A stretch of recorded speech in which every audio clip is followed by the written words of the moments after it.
जब इंडिया गठबंधन बना और 2024 लोकसभा चुनाव में जब एक फेलियर जो है एनडीए के तरफ हमने देखा कि एनडीए का थोड़ा तो डाउनफॉल आया, तो हमें लगा कि बिहार में जो 2025 का चुनाव है वो बड़ा दिलचस्प होने जा रहा है, वो बड़ा रोचक होने जा रहा है और मुकाबला बेहद टफ होने जा रहा है। लेकिन जब हम परिणामों को देखते हैं, जब हम रिजल्ट्स को देखते हैं, तो बड़ा चौंकाने वाला रिजल्ट आया और ऐसा लगा, एक वक्त को ऐसा आभास हो गया कि विपक्ष विहीन बिहार स्थापित हो गया। उसके बाद जो है फैक्टर्स की जब हम बात करते हैं, जब हम हिस्ट्री में जाते हैं, जब हम पीछे की बात करते हैं, तो हम ये देखते हैं कि पारिवारिक बिखराव भी इसमें एक वजह हो सकता है। रोहिणी आचार्य का जो प्रकरण था, उसके बाद तेज प्रताप यादव का जो प्रकरण था, सब कुछ हमने देखा।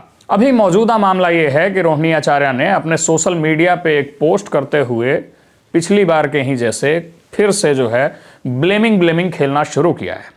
उन्होंने जो है फिर से एक बार ब्लेम किया है इस इलेक्शन में जो डाउनफॉल हुआ है उसके लिए। बातों बातों में तेजस्वी पे जो है क्वेश्चनिंग वो कर रही हैं, बातों बातों में संजय यादव को जो है घसीटा जा रहा है, जैसा कि शुरू से किया जाता रहा है। हमारे साथ अभिषेक जी हैं, अभिषेक जी से हम बात करेंगे और ये जानने का प्रयास करेंगे कि एक पार्टी जिसकी नींव इतनी मजबूत थी कि कहा जाता था कि लालू प्रसाद यादव अगर किसी चुनाव प्रचार में ना घूमे, घर में भी बैठे रहें, तो 50 सीट तो कम से कम राजद को M22 के बल पे आ ही जाता था।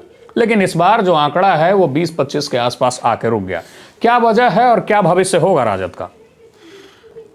देखिए, भविष्य तो बताना, चूंकि राजनीतिक परंपरा में भविष्यवाणी करना मुझे ऐसा लगता है कि सही नहीं होता है। कब किस पार्टी से, कब किसी सत्ता से लोगों का मन भर जाए और लोग उसको उखाड़ कर फेंक दें संवैधानिक प्रणाली वाले देश में, ये कहना मुश्किल होता है। लेकिन फिर भी अगर जिस तरह से राजद की जो स्थिति हुई है, आपने शुरुआत किया जो रोहिणी आचार्य के ट्वीट के माध्यम से, तो मुझे ऐसा लगता है कि रोहिणी आचार्य अगर पार्टी की थोड़ी सी भी हितैषी होती तो कम से कम जो ये बार बार ट्वीट करके ये संग्राम छेड़ रही हैं और अपनी पार्टी और परिवार की बदनामी कर रही हैं, ये कहीं से भी उचित नहीं होता। अगर वो पार्टी के हित की बात करती तो पहली बात। दूसरी बात यह कि अगर पार्टी के अंतरकला को देख भी लिया जाए, जिस तरह से तेज प्रताप यादव अलग हुए, जिस तरह से उनका फोटो और वीडियो वाला जो प्रकरण सामने आया, घर से अलग कर दिया गया उनको, ये कर दिया गया उनको घर से अलग। उस तरह से जब से पार्टी, और ये सब कुछ हुआ बिहार इलेक्शन के 6 महीने के अंदर, थोड़े से पहले सब कुछ प्रकरण बनता गया। तेज प्रताप का अलग होना, उसके बाद जो अपने संजय यादव हैं वो उनका लालू यादव के उस सीट पर बैठने के बाद परिवार में उन सदस्यों को मिर्ची लगना, जो कि था तो बड़ा स्वाभाविक, इसमें कोई संशय नहीं है। लेकिन मुझे ऐसा लगता था कि पार्टी में बहुत ऐसी चीज़ें होती है जिसको अगर पार्टी का जो हित चाहने वाला व्यक्ति होता है उसको शांत से आदमी एक्सेप्ट कर लेता है और सोशल जगहों पर उसको स्थापित या फिर उसका मतलब उसको किसी भी तरह से स्थापित होने ही नहीं देता है। लेकिन रोहिणी आचार्य इस काम को खूब बखूबी से कर रही हैं। इसके पीछे इकलौता उनका मकसद है कि उनको लाइमलाइट चाहिए और भरपूर लाइमलाइट, पूरा नेशनल मीडिया उनको, हम और आप अगर बैठ के रोहिणी आचार्य के ट्वीट पे बात कर रहे हैं तो यही चाहिए रोहिणी आचार्य को, और हम और आप कर रहे हैं उनके लिए, तो उनसे बड़ा इन मामलों के लिए क्या होना चाहिए? वो जो कर रही हैं यही हो रहा है। संजय यादव को लेके हमेशा से ये क्वेश्चनिंग होता रहा है कि संजय यादव जो हैं वो राजद के डाउनफॉल के रीजन हैं। लेकिन लोग वहीं भूल जाते हैं कि एक बार पहले 2015 में जब चुनाव हुए थे तो क्या स्थितियां, 2010 में जब चुनाव हुए थे तो क्या स्थितियां हुई थी। उस वक्त लालू प्रसाद यादव भी थे, उस वक्त तमाम स्थितियां थी। बावजूद इसके हमने देखा कि उस समय भी फेलियर हुआ था, उस समय भी डाउनफॉल हुआ था। उस समय तो संजय यादव नहीं थे। तो संजय यादव को गलत ठहराना कितना सही या गलत? जो व्यक्ति बाहर से आकर के किसी जगह पे आके स्थापित हुआ है अपने काबिलियत के बल पे हम इसलिए कह रहे हैं कि जो पार्टी पे हमेशा से परिवारवाद का आरोप लगते आया था, उसने किसी को राज्यसभा भेजा। उसके बाद जो है वही जो थे वो फ्रंट फुट पर आकर के चुनावी रणनीति बना रहे थे। देखिए, मुझे ऐसा लगता है कि जिस तरह आप पार्टी के फेलियर की बात कर रहे हैं, 2010 वाला जो प्रकरण आपने बताया अभी, मुझे ऐसा लगता है कि ये बार बार एनडीए गठबंधन या फिर उससे घटक दल जो आरोप लगाते हैं कि 2015 वाला जो प्रकरण हुआ नीतीश और लालू का, उसमें आज राजद को संजीवनी मिल गई। उसके बाद 20 वाला इलेक्शन हुआ, अच्छी खासी संख्या में उनके विधायक जीत कर आए। मतलब एकदम मुंह पर से लौटे। हाँ, उनके मतलब ऐसा हो सकता था कि उस बार सरकार बन भी सकती थी, ऑलमोस्ट बन चुकी थी। देखे हम सबसे लोग, बड़ी पार्टी थी 2020 में, सबसे बड़ी पार्टी थी। कई समाचार पत्रों ने तो छाप तक दिया था, छाप जी, कि मतलब सरकार आरजेडी की बन भी रही है, बन भी रही। उसके बाद इस तरह का हश्र हो जाना, देखिए मैं इन चीज़ों में 2-4 चीज़ों को मानता हूँ। अगर इन सारी चीज़ों से चीज़ों को साइड कर लें तो जो एक बड़ा मुद्दा है, हमको एसआईआर को नहीं भूलना चाहिए। जिस तरह से एसआईआर वाला मैटर हुआ, हम बार बार इस चीज़ को भूल जाते हैं कि ऐसा कुछ तो हुआ। आपको पता होना चाहिए कि इस बार भारतीय जनता पार्टी, इस बार बिहार इलेक्शन में रिकॉर्ड वोटिंग हुई थी। हर सीट पर कुछ मत प्रतिशत बढ़े ईंटे घटे नहीं थे, और ये बहुत बड़ा मुद्दा था। और इतिहास में ये पहला ऐसा उदाहरण था कि जिस देश में चुनाव हुआ, जिस प्रदेश में चुनाव हुआ, उस प्रदेश में जहाँ पे मत प्रतिशत बढ़ा था और सत्ताधारी पार्टी को डैमेज नहीं हुआ। ये पहला ऐसा कांड हुआ था। तो हमें आरजेडी या फिर लालू या फिर आरजेडी के परिवार के हार के वजहों को, अगर अंतरकलह को मान लिया जाए, संजय यादव को मान लिया जाए, मुझे ऐसा लगता है कि ये थोड़ा सा कम होगा एसआईआर या कंपैरिजन में, या फिर ये जादू जो हुआ उससे कंपेयर में कि हुआ कैसे। ये जादू था क्या? जिस कैंडिडेट्स को देख के लग रहा था कि एनडीए का पलड़ा जहां हल्का था और इंडिया गठबंधन जहां भारी था जी, वहां भी कैंडिडेट्स जो हैं कहीं 100 वोट से जीते हैं, कहीं 170 वोट से जीते हैं, कहीं 138 वोट से जीते हैं। जहां कयास ये लगाया जा रहा था, जहानाबाद जैसा होम ग्राउंड जहां 30,000 वोटों से जीत होती थी, और उसमें भी इस बार जो है भूमियार प्लस यादव जो है बना था, वहां जी, एक नया समीकरण बना था। बावजूद इसके वहां जो है 800 और 900 वोट से जीत हार हुआ है। तो ये क्या जादू हुआ था? क्या इतना एसआईआर सिर्फ काम कर गया? एक बात आपको बताते हैं। अभी जीतन राम मांझी जो कि एनडीए के घटक दल हैं, उनका एक बयान आया था, आपने सुना होगा। डीएम को लेकर। हाँ, उनका बयान ये आया था कि जिस सीट पे लोग हार रहे थे, हम एक बार डीएम को कॉल किए, उस सीट पर उनको जीत हुई, और कुछ लोग जो हमें कॉल नहीं कर पाए वो अपनी गलती के चलते हार गए। टेकारी वो सीट था और प्रत्याशी थे अनिल कुमार, जो कि पूर्व में मंत्री भी रहे। बिल्कुल, मैं आपको इसलिए उस बात को याद दिलाया कि ये एसआईआर के अलावा कुछ चीज़ों को और भी सत्यापित कर रही है कि भाई ये कैसी लोकतांत्रिक प्रणाली वाला चुनाव हुआ, जिसमें बहुत बड़ा नेता ये चिल्ला कर खुले मंच से कह रहा है कि जो हार रहे थे वो हमारे पास कॉल किए और मैंने वो जिले के डीएम को फोन किया और उस कैंडिडेट को विजयी करवा दिया गया। क्या अभिषेक जी को ये बोलने में झिझक हो रही है कि जिस ईवीएम को लेके हमेशा से प्रश्नवाचक चिन्ह उठता रहा है, जी, सही में भी ईवीएम में खेल होता है? जी, मुझे ऐसा लगता है कि जिस तरह जो केंद्र की सरकार है इस योजना पे काम कर रही है कि 1 नेशन 1 इलेक्शन, इस पे काम चल रहा है, मुझे लगता है कि सरकार जिस तरह से ये अपनी नीति को लागू एकदम कर देती है वो लागू करके ही मानेगी। अगर इतने बड़े चीज़ों को आप स्थापित करने में लगा है तो इस दुनिया में कितने ऐसे लोकतांत्रिक देश हैं, और शायद हम तो अंडर डेवलपिंग कंट्री है, बहुत डेवलप्ड कंट्री है, जहाँ पर लोग आज भी चिट्ठी से नाम लिख के वोटिंग करवाते हैं। हम इस पर बात क्यों नहीं करते हैं? अगर विपक्ष को या फिर पक्ष को लगता है कि ईवीएम में इश्यूज आ रहे हैं तो उसको हटा देना चाहिए। मुझे लगता है कि क्या हो जाएगा उससे।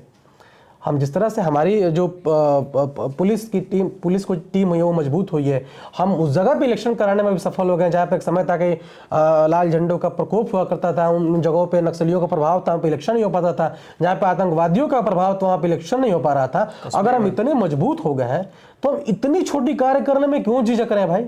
ईवीएम को हटा दीजिए, क्योंकि सबसे बड़ा ये चीज है कि पक्ष है और जो सत्ताधारी पार्टी है एनडीए, वो हमेशा आज भी इस चीज से बाहर निकल नहीं पाई है। जब भी सरकारें उसकी कहीं बनती है, बहुमत से बनती है, तो ये प्रश्न उठाने वाला कि ईवीएम का खेला हुआ है। तो ये बहुत जरूरी है कि अगर आप निष्पक्ष है तो ईवीएम को पूरी तरह हटाइए यहाँ से और चिट्ठी पट्टी वाला जमाना लाइए। अब जापान से आगे हो गए। Is India next to be the next dictator? क्योंकि 1 नेशन 1 इलेक्शन, जहां आप 1 नेशन 1 इलेक्शन की बात कर रहे हैं और आप ही बोल रहे हैं कि एसआईआर से एज मिल जाता है, ईवीएम को लेके क्वेश्चनिंग्स कर रहे हैं, तो अगर 1 नेशन 1 इलेक्शन होता है और एक ही बार में पूरे प्रभावशाली ढंग से सत्ता पक्ष चुनाव करवा देती है, तब तो विपक्ष जैसा कुछ रह ही नहीं जाएगा। देखिए, मुझे ऐसा लगता है कि हो भी सकता है कि एक बार आ भी जाए, लेकिन इस देश की जनता इतनी जागरूक है इन मामलों में, खासकर फिलहाल तो ऐसा दिख नहीं रहा है, जो कि अन्य देशों के अलावा जो जिसने आपको डिक्टेटरशिप और इन सारी चीज़ें जो कि नेगेटिव होती हैं लोकतांत्रिक प्रणाली के लिए, उन चीज़ों की बात कही, मुझे नहीं लगता है कि भारत इस ऐसे शब्द को पोषित कर सकता है अपने देश में, और जब इसकी ज़रूरत पड़ेगी तो मुझे ऐसा लगता है कि जनता खड़ा होगी और यहाँ पे लोकतंत्र को फिर से स्थापित करेगी। स्लोली तो पोषित हो रही है। वेस्ट बंगाल को देख लीजिए, अभी यूपी को देख लीजिए कि हमने कल ही आपसे बात किया था कि लगभग 20% मतदाताओं के नाम कट गए। क्या 20% मतदाता सही में ऐसे होंगे जो कहीं चले गए होंगे, गुजर गए होंगे? संख्याओं में अगर बात करें तो 3 करोड़ का संख्या होता है। क्या 3 करोड़ मतदाता पिछले कुछ चुनावों के बाद गुजर गए होंगे या कहीं बस गए होंगे? ऐसा संभव है?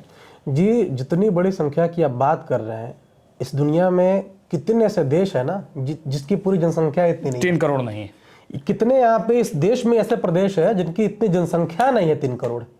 कितने सारे प्रदेश हैं, और उतनी बड़ी जनसंख्या का उस मतपत्र से नाम हटा देना, ये अपने आप में बहुत बड़ा प्रश्न चिन्ह है।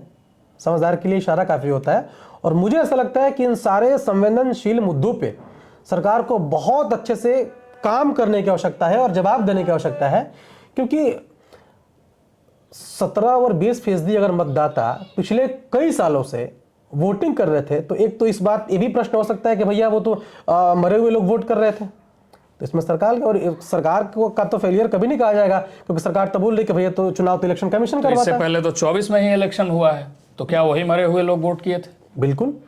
अगर 5 साल में 3 करोड़ लोग एक प्रदेश में कैसे मर सकते हैं? इस पे तो खूब संवाद होना चाहिए, इस पे खूब तर्क होना चाहिए। और मुझे लगता है कि जो इस समय अभी निचले सदन में बिना मतलब का जो मुद्दा गूंज रहा है, बिना मतलब का वंदे भारत का जो मुद्दा है, वंदे मातरम का जो मुद्दा है, उस पर 2 दिन बहस चल रहा है। इन सारे मुद्दों से कहीं बहुत जरूरी मुद्दा है कि अचानक से 3 करोड़ जनता कहाँ गायब होगी। चलिए मुद्दे पे लौटते हैं कि राजद को लेके हम बातचीत करने आए थे, और जहां हमने देखा कि एक वक्त में लालू प्रसाद यादव के कह देने भर से माहौल बदल जाता था। लालू प्रसाद यादव शक्ति के पर्याय बने हुए थे, और इस चुनाव में कहीं ऐसा लगा ही नहीं कि राजद भी जो है वो, हमको कहीं ना कहीं ऐसा भी देख करके एक वक्त पे लगा कि मैनेज एंड मूव का सिलसिला जैसा कुछ चल रहा है। हमने देखा कि तेजस्वी प्रसाद यादव जो है एक दिन में 4-4 रैलियां कैंसिल कर रहे थे। हमने देखा कि बारिश का बहाना दे करके जो है कई एक जगह जहां लोगों का जुटान 10-10 हजार की संख्या में हुआ पड़ा था, वहां गया नहीं गया। हमने देखा कि किस तरीके से फ्रेंडली फाइट के नाम पर एक ही सीट पे 3-3 लोग लड़े हैं, जो सेम विचारधारा के हैं, जो सेम गठबंधन के हैं। इसका क्या असर पड़ा, और क्या यही सब वजह थे इतने खंडित हो जाने का गठबंधन का, और इस स्तर पर आकर के गठबंधन को पहुंच जाने का कि किसी तोड़ जोड़ से भी, जदयू के साथ आ जाने से भी कोई फायदा नहीं होने जा रहा? जी देखिए, एक आपको बात बताते हैं, ये SIR और इन सारी चीज़ों को अगर हम साइड में कर लें तो कुछ मुद्दा है जिस पर गंभीरता से बात किया जाए, तो ये RJD के इस तरह का जो भी हाल हुआ है उसमें कहीं ना कहीं ये फैक्टर काम कर रहा है। भारतीय जनता पार्टी या फिर NDA के जितने भी घटक दल हैं, इस बात को बहुत अच्छे से बिहार के जनता में पोषित कर देते हैं कि भाई उस जंगल राज को लौटने नहीं देना है। ठीक बात। ये फैक्टर है, बहुत बड़ा फैक्टर। ये इस बात को आप मान के चलिए कि जिस तरह से लॉ एंड ऑर्डर ढीली हुआ करती थी उन जमानों में, अब उस पर तर्क कीजिएगा तो एक समय तक कांग्रेस का जमाना हुआ करता था जिसमें पता ही नहीं चलता कि कौन हत्या किया, कहाँ का हत्या है। एक आपको बुक का नाम दे रहे हैं, अगर आप पढ़िएगा जाकर, एक बंधु बिहारी बुक है, उसको पढ़िए एक बार। वो शंकरशरण ठाकुर की बुक है, जो नहीं रहे, कुछ दिन पहले ही गुजर गए। बहुत बड़े राजनीतिज्ञ हुआ करते थे। उन्होंने इन दोनों महापुरुषों की जीवनी लिखी, नीतीश और लालू यादव की, और उनमें आप देखिएगा कि जो कांग्रेस का रीजन हुआ करता था, शायद लालू प्रसाद यादव के रीजन से कहीं ज़्यादा आतंक उस स्टेट में हुआ करता था। लेकिन तब हमारे पास ना इतनी मीडिया एक्टिव थी, ना कुछ एक्टिव था। खैर, ये विषय अलग है।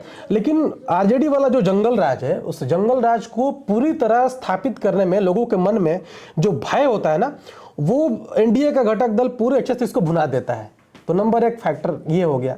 दूसरा फैक्टर ये हुआ कि जो आपने बोला कि जो फ्रेंडली फाइट हुआ, वो ये एक तरह से दांव खेला गया था कि अगर एक काम कर गया, और सच में अगर एक काम करता, तो हो सकता है कि NDA को बहुत बड़ा नुकसान मिलता, लेकिन दुर्भाग्य से काम नहीं किया। जो तीसरा और बड़ा अहम मुद्दा है कि पार्टी का अंतरकलह, जिस तरह तेज प्रताप को बाहर किया गया, और जिस तरह से जो ये हमेशा से कमेंटबाजी और ट्वीटबाजी ये लोग कर रहे हैं, या फिर कहीं ना कहीं ये मुद्दा बड़ा कई एक ऐसे जो नारे हैं वो दिए गए, भूरा बाल साफ करो से लेके कई एक ऐसा चीज है जिसको देखिए, देख के लगा कि चुनाव को चुनाव की तरह लड़ा भी नहीं जा रहा है। जी बिल्कुल, देखिए बुरा बाल जो साफ करो नारा है, इस नारे की तो कहानी दूसरी है। हाँ बिल्कुल है। हाँ, ये कहानी कभी लालू यादव ने कहीं से भी इस चीज को नहीं कहा है। इसको अगर बहुत जड़ से उसमें जाएगा जाएंगे तो फिर बहुत जड़ तक हाँ, जाना होगा। लेकिन बात यह है कि राजद के ही कार्यकर्ताओं ने दो अलग अलग मंचों से इस बात को कहा। जी पहले अशोक महतो, दूसरे रंजीत यादव जो कि अतरी से विधायक हुआ करते थे, राजेंद्र यादव के परिवार से थे। और मैं फैक्टरों में एक फैक्टर जो अपने मैं भूल गया था, मैं इस फैक्टर को और भी स्थापित कर दे रहा हूँ। एक जो फैक्टर है, जिस जाति को लेकर लालू यादव जिस जाति से आते हैं, यादव समुदाय से, मुझे ऐसा लगता है कि कुछ एक चीज़ों को उनके जो समर्थक हैं उस चीज़ को इस तरह से हाइप क्रिएट कर देते हैं कि लोग सच में डरते हैं। एक पत्रकार का मैं सुन रहा था, वो किसी का रैली कवर कर रहे थे। उन्होंने बताया कि मैंने 2 लोगों का रैली कवर किया। एक था तेजस्वी यादव की रैली, जिसमें भीड़ निस्वार्थ आती है, इस बात को आप मानिए। इस नाम से आती है कि भाई लालू यादव के बेटे हैं, वही लालू यादव हैं जो गरीबों के मसीहा रहे थे। ठीक बात है। दूसरी भीड़ वो आती है जो कि बुलाई जाती है, स्थापित की जाती है, और ये एनडीए के हर रैलीज में ये होता है, स्थापित किया जाता है।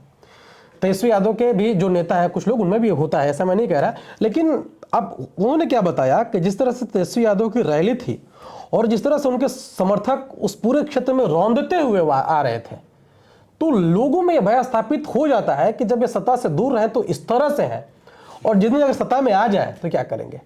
तो मुझे ऐसा लगता है कि जिस तरह से बिहार इलेक्शन के बाद तेजस्वी यादव ने कुछ गायकों पे नोटिस भिजवाया, जातीय गाना गाना और सब बताना, लगभग 2 दर्जन गायक, ये पहले करना चाहिए तेजस्वी यादव को। लोग इस बात से समझिए कि परेशान है। दूसरी बात, जिस तरह से यादव बहुलक एरिया है, उस एरिया में इनकी छवि नकारात्मक हो ही जाती है कि भाई ये यादवों का गढ़ है, और आप बोलिएगा तो पीट देंगे, मार देंगे, उठा देंगे। और इस बात को आप मान के बैठिए कि सत्ता से दूर रहने के बाद भी ऐसे ऐसे घटनाएं देखने को मिलता है। तो कहीं ना कहीं ये जो छवि बन गया है, ये छवि मुझे ऐसा लगता है कि उन समर्थकों की छवि हटाने की बड़ी आवश्यकता है, क्योंकि जो चौथा और बड़ा अहम फैक्टर मैंने बताया, राजद का ये हाल होने का, ये बहुत मजबूत फैक्टर है। यह फैक्टर ने काम किया राजद को सत्ता से दूर में रखने के लिए। चलिए, तो इस फैक्टर ने राजद को सत्ता से दूर करने के लिए काम किया। हमने प्रजातंत्र पे भी बात की, हमने उस स्थिति पे भी बात की कि किस तरीके से SIR और इलेक्शन कमीशन का इस्तेमाल कर जो है सत्ता तक पहुंचने की एक राह को बनाया जा रहा है। बहरहाल, प्रजा की तरक्की के लिए प्रजातंत्र होना जरूरी है। जिस प्रजातंत्र के लिए हमारे पूर्वजों ने लड़ा, जिस प्रजातंत्र के लिए इस देश ने कई एक प्रतिष्ठित नेताओं को जन्म दिया, उस प्रजातंत्र का होना बेहद जरूरी है। आगे क्या होता है, ऐसे ही तमाम तरह के बातचीत, अपडेट्स और समाचारों के लिए हमारे साथ जुड़े रहें। मेरा नाम रमनिक राज है। बहुत बहुत धन्यवाद।